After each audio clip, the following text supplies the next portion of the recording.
Welcome back, ladies and gentlemen. We are going to continue with our Broken Arrow specialization overviews. Now, the one we are going to check out today is the Motorized Infantry for the Russians. And that is the last one of like the last newest 4 that have been added. So for US, we have the Spec Ops and Strikers. For Russia, we have the Mechanized and Motorized. So let's get into it. So in the Recon tab, we start off with a cool Recon unit. We have the Diversanti. I don't know why I said that in a very Italian way. But these guys, very stealthy.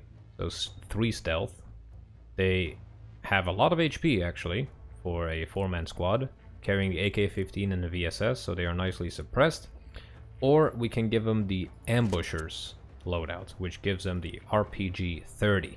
Which is pretty dang good. 650mm heat pen on that thing. But it really depends what you want to use them for. So these guys can also laser designate, while the ambushers cannot. Okay, so keep that in mind. But the ambushers will be able to destroy some tanks if you get some good side shots. Now, Spetsnaz GRU is going to be a no-brainer. One of the best squads probably in the game. Decent stealth as well for its squad size. 8-man squad, AK-15s, on-the-barrel grenade launcher. They have the VSS. RPG-28, which is one of the best, if not the best, anti-tank weapon in the game, carried by infantry, 900mm heat, and they have Verbas, so they have RPGs and manpads. Now, that is the that is this loadout, the Verba plus RPG. You can only also get the Verbas, which increases the amount of missiles you have. So normally you have 3 if you go for the RPG and Verba combo, but now you can get 6, or you can make it fully anti-tank and get 6 RPG-28s. I like to have more AT than air, so I'll probably go for the RPG-28s and just make sure that, you know, I can clap whatever infantry I'm fighting, or whatever tank I encounter, and just have manpads around to support. We also have the BRDM-3 Recon, one of my favorite units to use in older RTS games like Wargame. You can up-armor this thing. You can also change its turret, so it comes stock with the BTR-82 turret, which is a 30mm. We're just going to go to the oversimplified version here. 30mm at 1 km range, decent damage. It's going to definitely destroy some infantry. Or you can swap that for the Cord HMG, but you get laser designation capabilities here, and that can definitely make a big difference if you have a lot of artillery that could use laser designation to be even better. We also have a UAZ, just a very cheap recon that cannot carry infantry, by the way. It's just a recon, has a KPVT and a PKP. You can give it the SPG-9 recoilless cannon, which has 1000 meters range and pretty good heat actually, 300mm of a heat pen. Or you can give it the Fagot M ATGM, which is direct attack at 550mm heat. So, honestly, don't underestimate SPGs. SPGs can destroy a lot of dreams. Okay, and we only have 1 drone. We have the Corsair. It can be upgraded. You can give it better optics and some ATGMs, either Conquerors or Attacker. In my opinion, just get the empty ones because these are probably going to get shot down immediately. Now in the infantry tab, we have some very interesting units, but we're going to start off with the AGS squad. So this is a 4-man squad with 2 AGS-17 grenade launchers. Very powerful if you want to support infantry, but also does a good amount of damage against light vehicles. We have the Moto Pecotas. This is an 8-man squad with RPG-7s, a classic with 500mm heat pen, SVD DMR, PKP light machine gun, underbarrel grenade launcher, and AKs. This is going to be your mainline infantry if we just look at the motorized infantry specialization here. We also have the PTO Metis, and anything that has a Metis launcher definitely has my attention. This is an 8-man squad that has 2 Metis launchers, so they will be firing 2 missiles at once to the same target or to multiple targets if there are multiple targets. Very good to have. Effective range is 800 meters, so it's quite decent. Decent pen as well.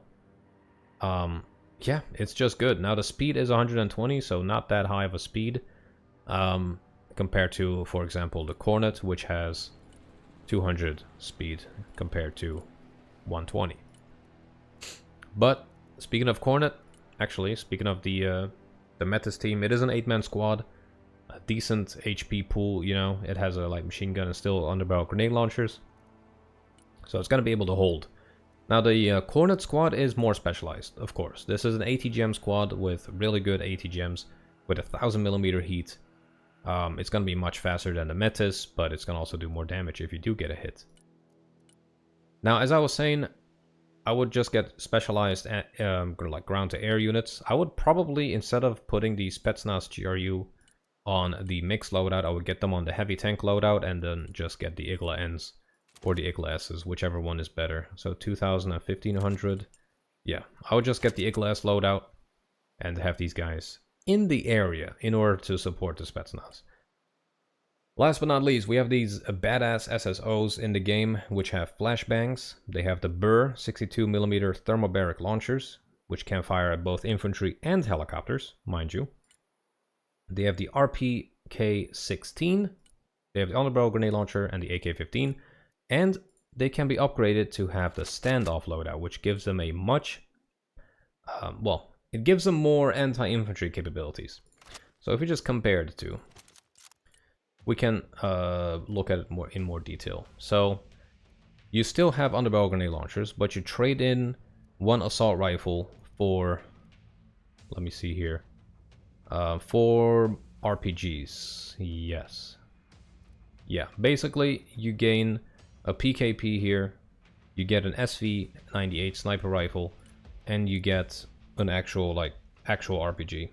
This is mainly against infantry, I would say. This is a, it does a bit more penetration, but this could also definitely destroy some vehicles. But you get more range.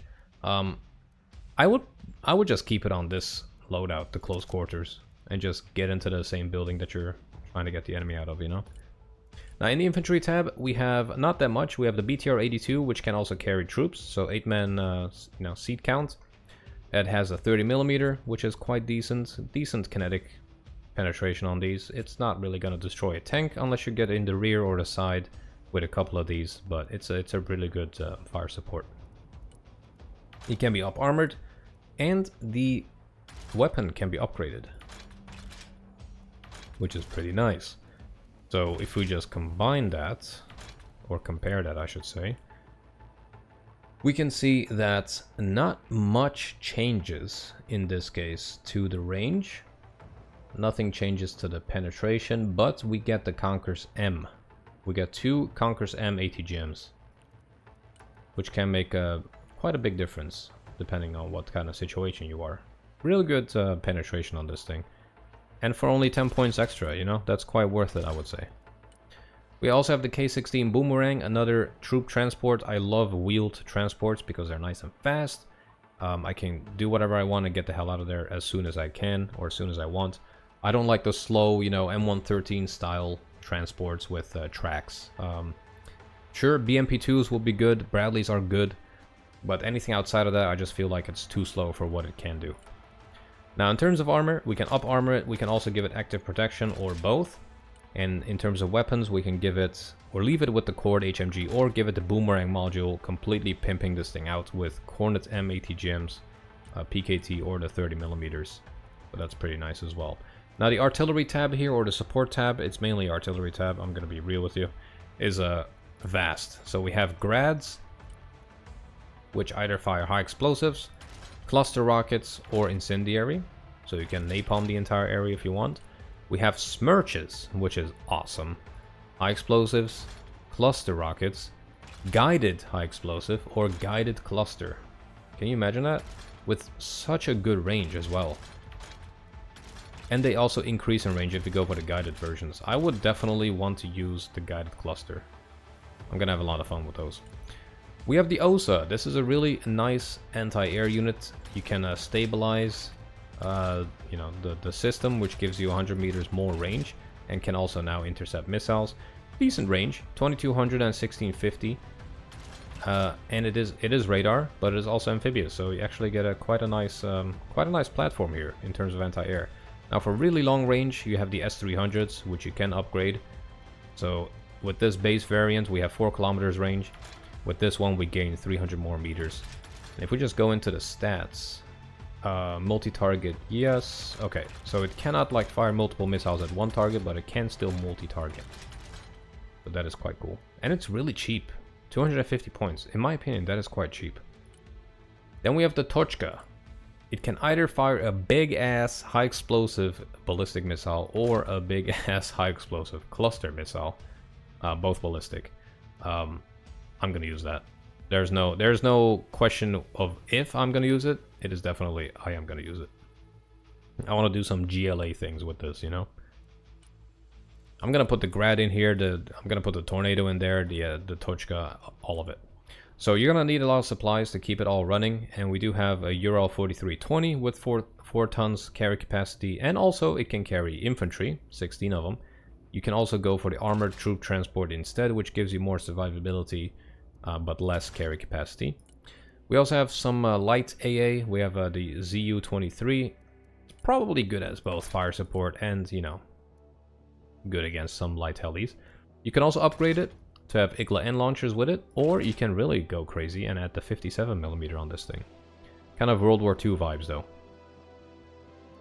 Last but not least, we have a bigger supply truck, 8-ton carry capacity and 24 seats. But once again, you can upgrade this thing and limit yourself to 4 tons of carry capacity, which is still pretty good. And it gives you some more survivability, but it's not really going to make a huge difference.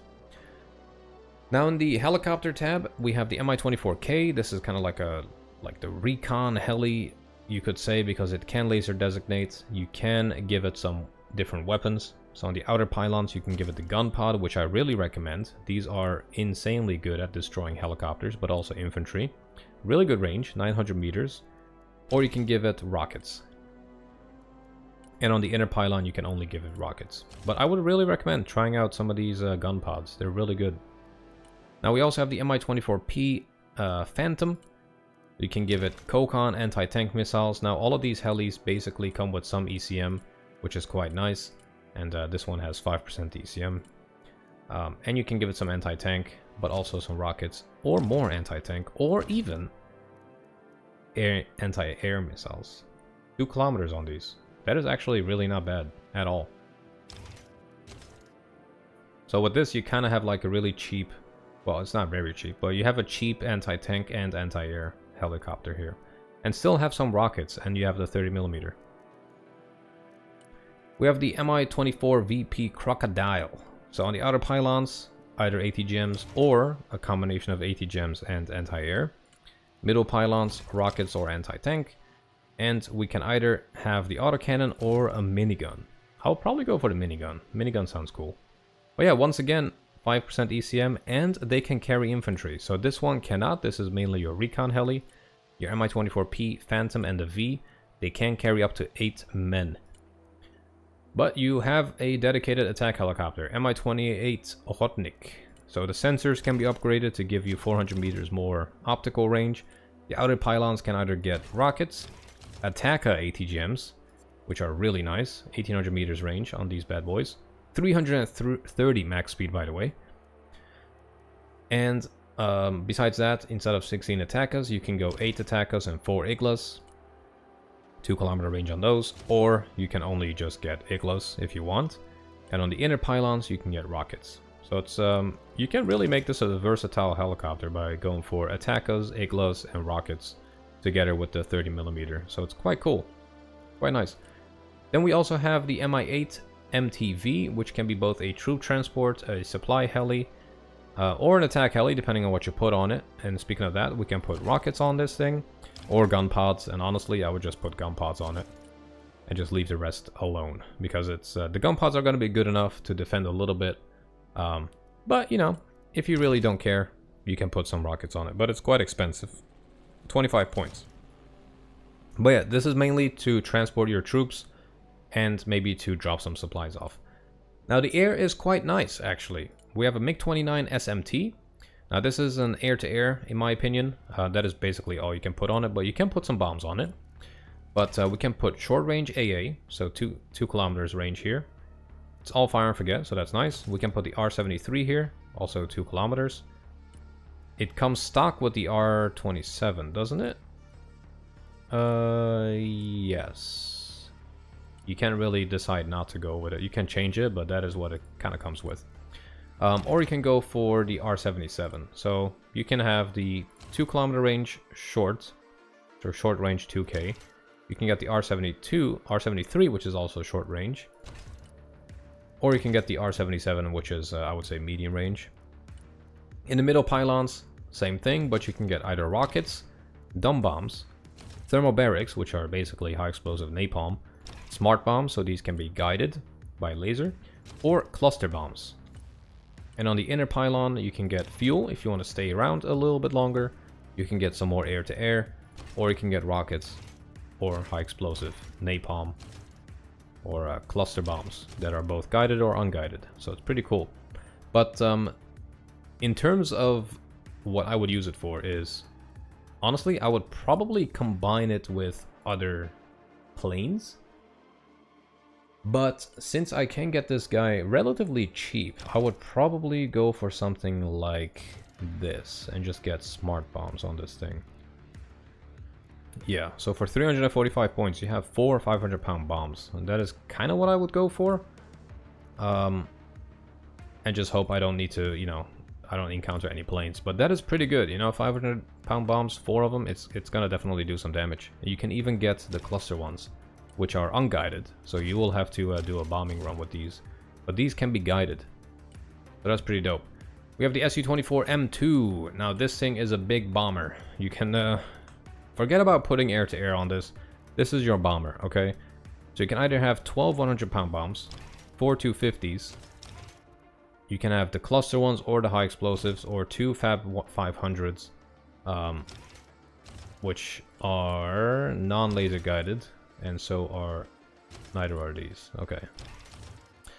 So the big difference between these is this is a high drag bomb and the Fab 500 is a low drag bomb. So I believe what that means in the game is to drop these, you don't need to fly as high as to drop these. Okay. Now that's for the outer pylon. On the inner pylon, basically the same thing. Fuselage, basically the same thing. So if you really want to go crazy with this and you want to clear an area of tanks, you can get either like some cluster. Let me see here. Some high explosives. So then we have Fab 500s, and then 4 cluster ones. So you have 6 high explosives and 4 clusters. That is going to do a lot of damage to whatever you fire at, okay? Or drop on. But if you really want to go crazy and want to delete the infantry, maybe just go for a thermobaric one. And then have some dumb bombs as well. That could be pretty good. But yeah, it depends on your playstyle as well. Then we have the Su-24MP. This is your seed plane, I would say. Outer pylons, you can have some air-to-air missiles. You can have an ATGM, which is actually, in some cases, quite useful to have. If you see an anti-air unit, you will have both seed and ATGM, so you will guarantee yourself to take that thing out. But on the inner pylons, you have the KH-31P anti-radiation missiles, which you can also put on a variant of this. You can put on helicopters as well, which is pretty cool. So you have like helicopters with seed missiles, which is quite dope actually. Or you can put more ATGMs on this thing. Now the difference between these is, let me see here, KH-25. Yeah, there's no difference between those. The cool thing is it comes stock with 1 seed missile. So what you could do is make this your dedicated air-to-ground. And whenever the enemy turns on their radar AA, you still have 1 seed missile that is going to go towards that anti-air and keep it either busy or take it out. So there's that. But probably you want to have some more seed missiles. And just hope that the KH-25MLs here get the job done. Now speaking of air-to-ground, you can also just get the Su-25T, which is the plane that was meant for air-to-ground missions. You can upgrade its radar, which gives you much more range, doubles your optical distance there, your optical detection distance. You can give it air-to-air, but I would probably put ECMs on this thing. And then on the outer pylons, you can either put rockets or air-to-air. I would recommend rockets. Middle pylon, there you go. This is where the fun begins. So we can have the Vickers plus rockets, or air-to-ground. The KH-25s are really, really nice, so I would probably go for this. And let me see here, where are we? And then on the inner pylon, we can get seed or air-to-ground. Now, I just want to see which one has the most damage and distance. So KH-29 TD does not really do much pen. This is also a cruise missile. So I would not get that. I would just put the anti-radiation on this.